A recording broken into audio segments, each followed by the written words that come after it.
Hello नमस्कार, मी स्वागत करते तुमचं खूप मनापासून. तर आज आपण बनवणार आहोत मस्तच केरळा स्टाईल फिश फ्राय. तर चला तर जराही वेळ न घालवता आपण आपल्या व्हिडिओला सुरुवात करूया. त्याआधी तुम्ही जर माझ्या चॅनलवर नवीन असाल तर प्लीज चॅनलला सबस्क्राईब करा आणि कुठल्याही क्षणी माझा व्हिडिओ आवडला तर लाईक करा. तर मी 5 पीस घेतलेले आहेत सुरमईचे, स्वच्छ धुवून घेतले आहेत. थोडंसं लिंबू पिळून त्याला स्वच्छ धुवून घ्यायचं 2 पाण्याने. त्यामुळे काय होतं, वशाळ वशाळ वास येत नाही. तर चला तर थोडंसं पेस्ट बनवून घ्यायचं आहे आपल्याला. तर केरळा स्टाईल बनवायचं तर थोडीशी वेगळी पेस्ट आहे ह्याची.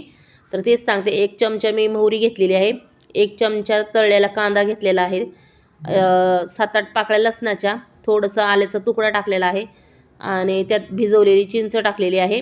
खूप छान मस्त चव आंबट चंबट येते. नंतर 1 चमचा जिरे टाकलेले आहे आणि हे थोडेसे गरम पाण्यामध्ये भिजवून ठेवले ते 15-20 मिनटं. लाल मिरच्या 4, तर ते लाल मिरच्या टाकून घेतलेल्या आहे. तर मस्त कलर येतो ह्याच्याने. आणि नंतर थोडंसं चवीपुरतं मीठ टाकून ह्याची मस्त अशी पेस्ट बनवून घ्यायची आहे. जर पेस्ट होत नसेल तर थोडं पाणी टाकून तुम्ही पेस्ट बनवून घेऊ शकता. तर अशा प्रकारे मी थोडं पाणी टाकूनच पेस्ट बनवून घेतली मस्त. आणि आता आपण जे मासे ठेवले होते ना धुवून स्वच्छ, त्याच्यावर ही पेस्ट पूर्ण ओतून घ्यायची आहे. तर छान कलर पण येतो आणि मस्त चवीला पण खूप भन्नाट होतात. एकदा नक्की तुम्ही करून बघा. तर वेगळ्या पद्धतीने आहे, पण खरंच छान टेस्ट आहे ह्याची. त्यामुळं म्हटलं चला तर तुमच्यासोबत शेअर करूया.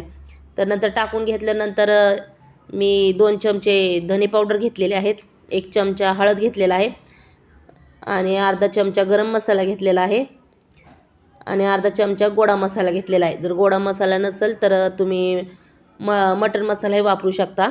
तर अशा प्रकारे पूर्ण ह्याला लावून मॅरिनेट करून ठेवायचं आहे. छान मस्त असे मासे कोट करून घ्या, उलटे पालटे करून छान. तर खालच्या बाजूने पण असे छान लागले पाहिजे, त्यासाठी असे पलटी मारून छान लावून एकसारखं छान लावून घ्यायचं त्याला. तर अशा प्रकारे झालेलं आहे लावून. आता ह्याला आपण अर्धा तास मॅरिनेट करून ठेवूया. जर वेळ नसेल तर निदान 20 मिनटं तरी ठेवायचं आहे, कारण की ह्याला पाणी सुटणार आहे. या मसाल्याला पाणी सुटतं, त्यासाठी माशांना पण पाणी सुटतं आणि मसाल्याला पण पाणी सुटतं. ते घट्ट होत नाही. तर पाणी सुटण्यासाठीच मस्त जेवढं पाणी सुटतं ना तेवढं छान मस्त मॅरिनेट होतं हे. तर ताट मी खोलून दाखवते. अर्धाच ठेवलं होतं तर पाहू शकता छान पाणी सुटलेलं आहे मसाल्यांना, कारण की मुरले आहेत चांगले मासे मसाल्यांमध्ये. आता आपण डायरेक्ट तळायला घेऊया. लय झटपट रेसिपी आहे आणि एकदम कमी साहित्यापासून आणि घरात अवेलेबल असलेल्या साहित्यापासूनच तुम्ही ही रेसिपी बनवू शकता आणि चवीलाही खूप भन्नाट लागते. नंतर मी तव्यामध्ये तेल टाकलेलं आहे 2 पळी आणि कढीपत्त्याचे डायरेक्ट आखे डाळीच टाकलेले आहेत.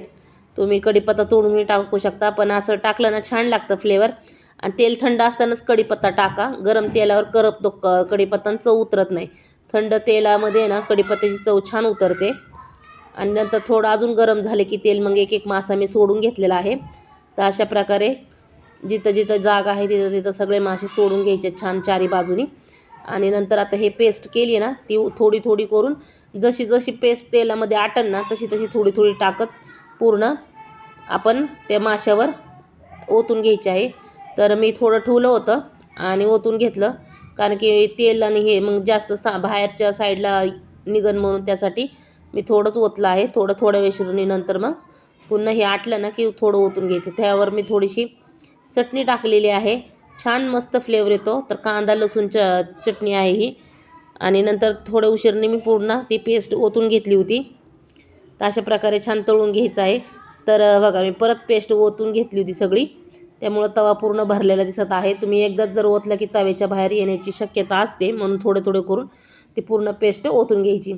नंतर आता आलटून पलटून मासे घेऊया आपण छान एका साईडनी. खूप नरम असतात मासे हे, त्यामुळं एकदम अलगद हातानेच असे उचलायचे आहेत. कधी कधी तुटतात पण त्यासाठी. आणि छान मस्त असे आलटून पलटून मासे पलटून घ्यायचे आहेत. ह्याची साईड बघू शकता, अशा छान असं पलटी मारलेले आहे मासे मी. हे मसाला पूर्ण त्यावर टाकून घ्यायचा आहे बाजूचा, अशा आतल्या साईडने ओढून घ्यायचा, त्यामुळे बाहेर येणार नाही मसाला. आता सगळे मासे पलटी मारून झालेले आहेत. आता एक राहिला होता, तोही पलटी मारून घेते मी. तर अशा प्रकारे छान मस्त असं एका साईडने तळून झाले की दुसऱ्या साईडने परत एकदा पलटी मारायचं. बघा जसं जसं मासे तळले जातात तसे तसे हे सगळं मसाला सुकला जातो. अजिबात पाण्याचा वापर करायचा नाही आहे आपल्याला. हे तेलामध्ये छान मस्त क्रिस्पी होऊन द्यायचं आहे. तर पाहू शकता मस्त असे मासे आपले तयार आहेत. क्रिस्पी क्रिस्पी होत नाहीत पण मस्त असे फ्राय होतात. हे चवीला खूप भन्नाट लागतात. तर पाहू शकता आपले केरळी स्टाईल फिश फ्राय तयार आहे. तर कशी वाटली रेसिपी नक्की सांगा. आवडली तर प्लीज लाईक करा. आपल्या चॅनलला सबस्क्राईब करा. पण हे खायला पण छान लागतं. मऊ सूत असतात हे मासे. कडक असे होत नाही एकदमच. पण मऊसूत पण चवीला एकदम भन्नाट लागतात. नक्की तुम्ही एकदा करून बघा. आणि कशी वाटली रेसिपी नक्की सांगा. ओके, भेटूया पुढच्या व्हिडिओमध्ये. बाय.